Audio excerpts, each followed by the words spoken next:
이렇게 선거를 한 번도 진 적이 없어요. 그러니까 국민들한테는 진짜 전적인 동의를 그냥 지지를 열렬히 받은 분이네요. 그리고 자기부터 시작해서 다 내놓은 것입니다. 기득권 다 버려라. 그다음에 이 프랭클린 루즈벨트가 엄청난 부자입니다. 본인이 살던 집에 지금도 그 생가에 가면 네. 그 방이 한 100개 정도, 그 방만 100개가 넘어가는 방 수가 철도 재벌 집에서 태어난, 그리고 이 양반은 하버드 대학을 졸업했는데 대학 가기 전까지는 네. 공립학교 안 다녔어요.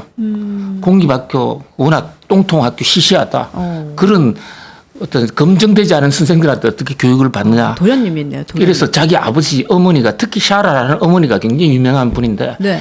미국 전역에서 유럽까지 돌아다니면서 최고의 선생님을 모셔다가 그 뉴욕주의 자기 집에 학생이 집에 앉아 있으면 선생님들이 돌아가면서 하는 세계 최고의 선생님들이 와서 공부한 거예요. 이야. 그래서 독학해 가지고 이제 하버드 들어가서 역사학을 했고 컬럼비아 대학에서 변호사를 했는데 컬럼비아 대학 1학년 때 변호사 시험 합격을 해버렸습니다. 그래서 이 학교를 다닐 필요가 뭐 있어? 그래서 콜롬비아 대학 자퇴해서 사실 대학을 하버드밖에 졸업하지 않았어요. 콜롬비아 대학 한 학기 하다가 중퇴를 했는데 네. 자기 재산도 다 내놓고 뭐 그런 면에서의 리더십 이런 것은 정말로 이제 당시에 사람들이 이제 도피할 어디로 더 이상 갈 수도 없었기도 했었지만은 그러나 가진 자와 안 가진 가진 자는 재산을 내놓고 안 가진 자는 당신의 권리라고 생각했던 것도 다 내놔라. 그렇게 이를테면 네. 앞으로 5년간은 네. 노조 못한다. 노조 없어. 네. 그 대신 회사는 투자해. 이게 뉴딜인 거예요. 이야. 진짜 우리나라 그냥 지금 딱 생각해도 우리나라 지금 바로 만약에 경제가 너무 어려워져서 이렇게 한다. 이거 쉽지 않은 합의 같은데. 그리고요, 이 대목에 네. 뭐 경제학계에서는 두 명의 대통령을 비교를 하는 그런 논문들이 많이 있는데 네.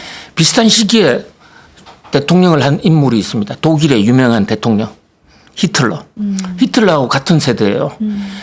자, 독일도 경제가 어려워서 독일도 경제 공황이 왔거든요. 네. 독일 공황은 더 심해졌습니다. 그런데 독일의 히틀러의 선택은 어떤 거였냐면요. 히틀러도 독일 경제를 일으키기 위해서 미국이 테네시강 개발 공사를 했다고 그러면 네. 좀 이따가 테네시강 공사를 설명 올릴 텐데요. 독일은 아우토반 공사를 시작했습니다. 아우토반. 이렇게 독일 전역에 고속도로를 만든 거예요. 그리고 고속도로 위에 굴러다니는 차. 네. 굴러다니는 차가 그게 폭스바겐이에요. 그게 국민차. 그 전까지만 하더라도요. 이 히틀러가 오기 전에는 일반 국민들, 중산층, 웬만한 상류층 차 못 가져요. 차 한 대가 집 한 10채쯤 됐단 말입니다. 그런데 네. 독일의 이 위대한 대통령 히틀러가 국민들, 노동자에게 차를 갖게 해주겠다. 그래서 만든 게 아우토반 고속도로예요. 또 고속도로 공사를 하면 정부의 어떤 공공집행을 통해서 일자리가 늘어나지 않습니까? 네네. 그래서 유명한 포르쉐 박사. 포르쉐 박사는 자기 차가 포르쉐가 있는데 히틀러가 잡아가다시피 해가지고 폭스바겐에서 싼 차를 만들어. 그래서 싼 차를 만드는데 성공을 거의 합니다. 이 히틀러의 정당이 노동당 출신이거든요. 네네. 노동자를 중심으로 한 정당입니다. 그래서 초기에 인기가 굉장히 좋았고 정치적으로 굉장히 안정이 됐는데 결정적인 경제학자들이 지금 사후적으로 분석하는 히틀러의 실패 요인은 네. 갈라치기 정치, 증오의 정치. 그러니까 자기 편은 끌어들였는데 네. 자기 편이 아닌 바로 전 정부, 바이마르 공화국 정부 사람들을 적폐청산으로 다 잡아넣습니다. 이야. 그다음에 또 하나 어떤 공공의 적을 만들어야 되지 않습니까? 그래서 문제는 유대인이야. 그러면서 유대인 박멸 정책을 쓰기 시작합니다. 그것이 노동자들의 어떤 집단적인 단합을 끌어내는 데는 성공했지만 네. 한 계층이 완전히 무너지는 이렇게 적대 관계가 됐단 말이죠. 네. 근데 히틀러가 이렇게 할 수밖에 없었던 것은 1차 세계대전 때 그 독일이 영국과 프랑스에 져서 이른바 그 전쟁 배상금, 베르사유 조약에 따라서 배상금을 엄청나게 물게 돼 있었습니다. 그 배상금을 물지 않으려면 그 전 정부를 때려가지고 우리는 그 전 정부와 전 바이마르 정부와 관계가 없는 정부야. 선긋기를 하기 위해서였다. 우리는 돈 물어줄 이유가 없어. 그 돈은 다 유대인이 가져갔어. 네. 유대인이 고금리 그 대부업을 하면서 그러니까 유럽이 합쳐서 유대인 때려잡자 이러면서 빚을 안 갚겠다고 선언을 한 것이거든요. 근데 이에 반해서 그 부자 출신인 프랭클린 루스벨트 대통령은 자기 재산까지 다 내놓으면서 모두가 권력과 권위, 기득권을 다 내려놓자. 그리고 절대 과거 정부, 후보 정부, 적폐라고 한 번도 잡아가지 않았고 조사도 하지 않았고 그 당시 우리가 같이 저질러 온 건데 누가 누구를 탓하느냐. 그러면서 새로운 정부의 후보 대통령 그 전 정부 사람들을 대거 등용을 합니다. 그래서 유명한 프랭클린 루스벨트 대통령의 100일 작전이 있는데요. 네. 100일 동안 이제 과거 야당까지도 다 포함시키면서 100일 동안 하루에 하나씩 네. 대통령 행정명령을 발동합니다. 미국은 행정명령이 곧 법이거든요. 우리나라하고 달라요. 네. 우리나라는 대통령령이라는 것은 법 밑에 있지만 미국의 행정명령 법하고 똑같습니다. 트럼프 대통령이 일기 시절에 행정명령을 220개 발동했습니다. 그래서 독재다 이런데 가장 많이 행정명령을 발동한 대통령이 트럼프가 아니에요. 트럼프는 220개를 발동해서 2등. 네. 1등이 프랭클린 루스벨트 대통령인데 이 양반은 3,900개를 발동을 했습니다. 그러니까 집권 세력이 길었기 때문에 많은 건가요? 아니면 한 초기에 시기에? 그 한 시기에? 100일 동안 1,000개 이상을 내놓은 이야. 세상을 다 뒤집어 버린 겁니다. 그랬네요. 그런데 거기에 대해서 의회가 아무도 반대하지 않았어요. 그래서 미국의 개혁이 된 것입니다. 만약에 그때 프랭클린 루스벨트가 없었다면 네. 미국은 공황 때문에 망했을 거예요. 그때 많은 미국 사람들이 이것은 자본주의 경제의 한계다. 그러면서 공산당 운동이 많이 생겼습니다. 그래서 완전히 좌파로 넘어가려는 그런 상황인데 네. 좌파는 안 된다 해서 가진 거 다 내려놓자. 노동자건 자본가든. 그런 면에서 인류 역사상 그렇게 많은 사람들을 자기 편으로 끌어들인 리더십은 없었어요. 특히 이 양반이 소아마비라는 게 큰 장점이 됐습니다. 그래요. 이게 약자, 소아마비가 목발 짚고 가면서 노사 붕괴 현장에 있으면 거기 본인이 나타나는 겁니다. 그리고요, 국민과의 대화라는 것을 김대중 대통령이 아마 시작을 했을 우리나라는 그랬죠. 예, 네. 그 국민과의 대화를 제일 먼저 시작한 사람이 루스벨트 대통령이에요. 거기서 배웠군요. 그게 노변 정담이라고 해서 그때 라디오가 나오기 시작했거든요. 네네. 정말로 모든 국민들한테 아무 주제 없이 추첨으로 모든 사람한테 와서 얘기하라. 그러면 하루 종일 라디오를 통해서 얘기하면 그 다음날 거기에 대해서 본인이 얘기를 듣고 저 정책 이렇게 하겠습니다. 그 전통이 지금도 남았어요. 이야. 미국은 매주 토요일 날 미트 더 프레스라 해서 국민과의 대화를 지금도 모든 대통령이 다 합니다. 그런데 우리는 뭐 언제 뭐 대통령 되기 전에는 국민의 얘기를 잘 듣겠다 했다가 어느 순간인가 사라져 버리잖아요.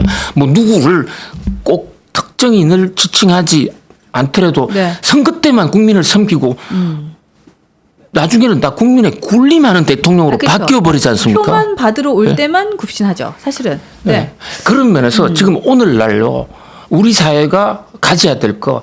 자, 지금 여든 야든 정말로 우리가 적으로 생각하지 말고 같이 우리의 공동 운명체라고 생각하면서 네. 사랑하면서 대접하면서 살아야 되는데 지금 길거리 도체 무슨 뭐 탄핵파, 탄핵 반대파 이거 거의 나라가 망조가 들은 거 아닙니까? 아까 박사님께서 그런 얘기 하셨어요. 이 대공황 시절에 루즈벨트 대통령이 없었다면이라는 얘기를 네. 하시면서 가정을 했는데 저는 거기에 덧붙여서 루즈벨트 대통령이 그때 있었더라도 지금의 여당과 야당과 같은 형태로 그 지금 미국 정부가 운영이 되었다면 저는 이거 쉽지 않았을 것 같다는 생각이 들어요. 그 가장 큰 요인 중에 하나가요. 네.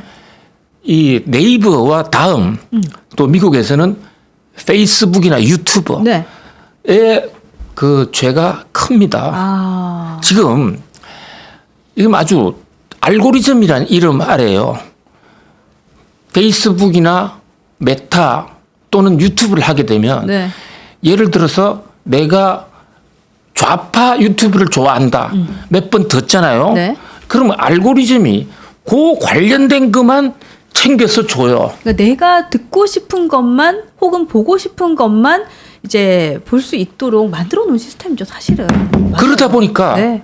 다른 쪽 세계를 전혀 안 보는 대통령조차 유튜브를 보는 게 나쁜 게 아니라 유튜브의 한 방향으로 바이어스 된 게 나쁜 겁니다. 뉴스 엔진은 그러지 않잖아요. 그럼요. 저희는 중도, 개혁, 보수, 합리적인 것을 추구하는 방송입니다, 여러분. 그리고 뭐 네. 잘잘못은 누가 잘했든 못했든 진실에 입각해서 얘기를 하는. 그런데 요즘 지금 이 IT가 나오면서 네.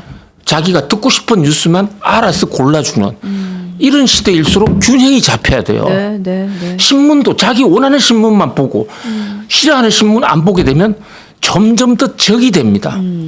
지금 가족 간에 네. 남자와 여자, 젊은 층과 노년층, 세대 간 갈등, 한국 사회의 심각한데 이게 미국도 마찬가지거든요. 지금 미국의 트럼프 대통령의 취임식, 네.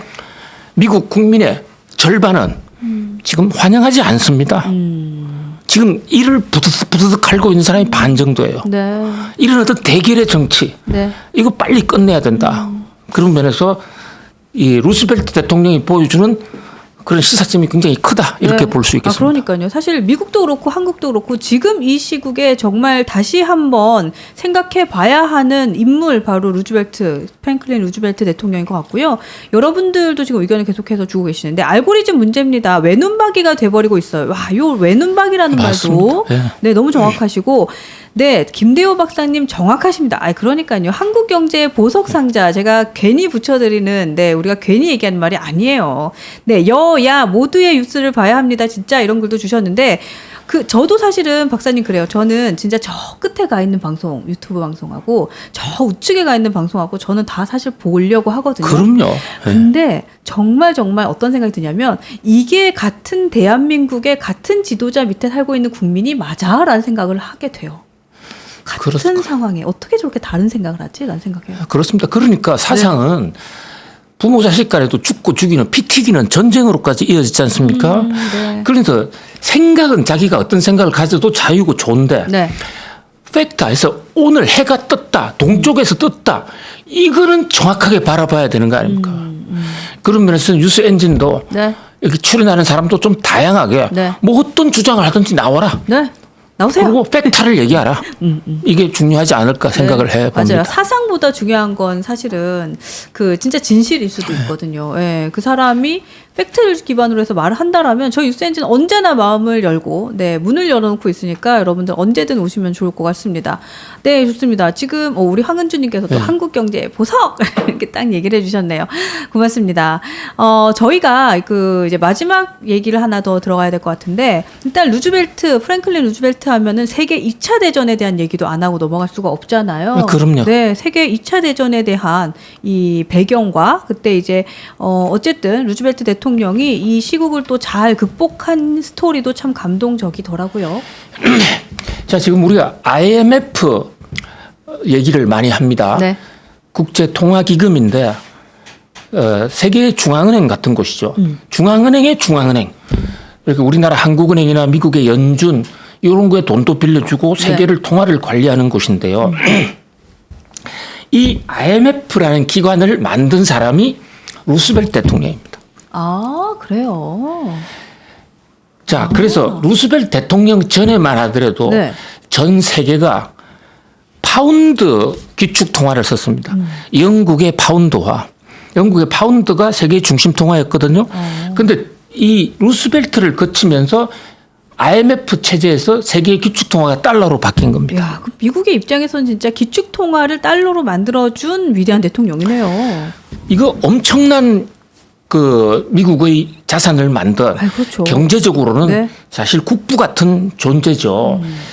1차 대전 때요. 전쟁에 승리를 한 프랑스, 독일 또 미국의 윌슨 대통령이 독일을 상대로 뭘 했냐면 그 당시는 전쟁 끝났을 때 배상금 내. 너희들 우리한테 피해를 줬잖아. 인류의 역사를 회고해 보면요. 전쟁에서 승리하면 반드시 그 자기가 이겼던 나라 사람들을 포로로 잡아가거나 돈을 뜯어갑니다. 이게 전리품이라고 하죠, 사실은. 예, 우리 1636년 그 유명한 병자호란. 네. 저는 병자호란만 생각하면 눈물이 막 나요. 그때 혹시 환양녀를 아십니까? 아, 그 얘기 들었어요. 이제 부녀자들을 이제 잡아갔다가 또 그 거기서 뭐 아이를 갖거나 겁탈을 당하거나 한 사람들이 다시 고향을 왔을 때 그 고향에서 환영받지 못했던 사람들. 그래서 우리 사회에서 가장 심각한 욕이 네.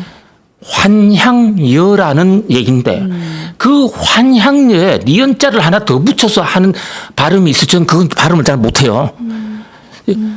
가장 나쁜 여. 그렇죠. 그다음에 남자를 향해서 가장 나쁜 역은 호로자석. 이게 뭐냐면요. 우선 호로자석부터 말씀을 올리면 네.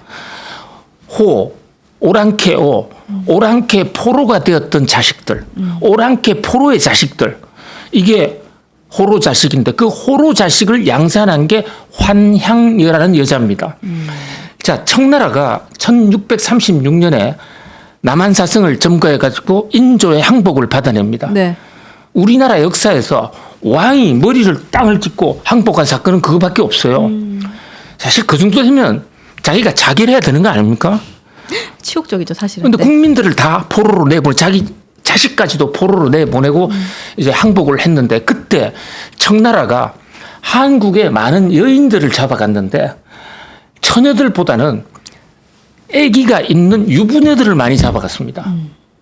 왜 유부녀들을 많이 잡아갔냐? 그때 한국은 결혼을 굉장히 일찍 해서 10대가 대부분 결혼을 한 상태였어요. 10대 여성들이. 네.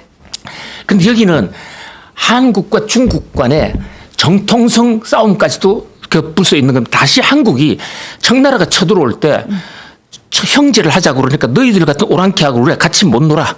너희들은 부모 자식 간도 안 지키고 부부도 내외하고 삼강오륜을 안 지키는 자들이잖아. 네. 그런 오랑캐하고는 할 수 없어.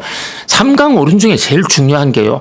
부의, 부강, 부의, 자강 이래서 부부가 남편과 부부가 서로 정절을 지키고 이런 것이 그 유교의 가장 뿌리입니다. 근데 오랑캐들은 그렇게 잘 하지 않았잖아요. 네, 네. 그런데 이제 오랑캐가 그래 조선은 그럼 얼마나 깨끗한지 한번 보자 이래가지고 결혼한 사람들의 젊은 여자를 잡아가서 그것을 노비나 이런 거로 쓰면서 청나라에서 첩으로 다 활용했던 겁니다. 그러니까 당시에 피임약이 없었잖아요. 네. 거기서 애들이 생긴 거예요. 거기서 한국으로 또 보냅니다. 한국으로 보내면 정실 부인이 잡혀갔는데 이제 이게 돌아오면 그러면 조선의 사대부들은 그러면 어떻게 하느냐? 그렇죠. 조광지철을 이미 죽은 줄 알고 새 부인을 구해놨어요. 그런데 그때 고향으로 돌아온 인물이 환향여거든요. 환향년이 아니라 환향여예요. 네, 네. 환향여가 데려온 자식은 오랑캐 포로의 자식, 우리나라 자식이 아니죠. 이게 호로 자식인 겁니다. 아, 그 자식을 데리고 이제 집으로 와요. 네. 친정집으로 보내면 친정집 입장에서는 우리 딸이 잡혀간 게 우리 딸의 의도도 아니고 국가가 잘못한 거니까 그렇죠. 정실 부인이 아니냐. 그런데 이미 부인이 와 있는데요. 그래서 이게 조선사회에 삼강오륜의 틀이 다 흔들리게 됩니다. 바로 청나라가 한국의 유교 틀을 무너뜨리게 하기 위한 이거거든요. 자, 이 전쟁으로 다시 돌아가면 네. 1차 대전 때 윌슨이라든지 프랑스나 이건 독일의 전쟁에 물어서 돈 내. 그런데 2차 대전 때 이 프랭클린 루스벨트 대통령은 네. 돈 안 받습니다. 독일이 무슨 히틀러가 잘못이지. 독일 사람이 뭐 잘못이야?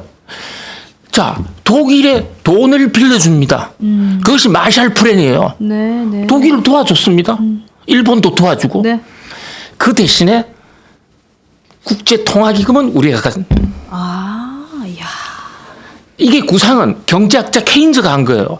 그러니까 차원이 굉장히 높은 거죠. 그러네요. 겉으로는 굉장히 많이 도와줬지만 가장 앙코 중에 앙코, 네. 발권력, 기축통화 그거 하나만 달러를 딱 가져온 것입니다. 이야. 이 보는 눈이 있는 것이죠. 그렇죠. 자, 그다음에 전쟁이 터졌을 때도 미국은 참전하지 않았어요.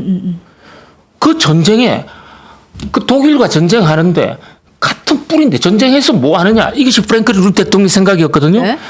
그래서 유럽이 서로가 망하는 전쟁할 때 바로 미국은 경제력이 미국만 잘 된 거예요.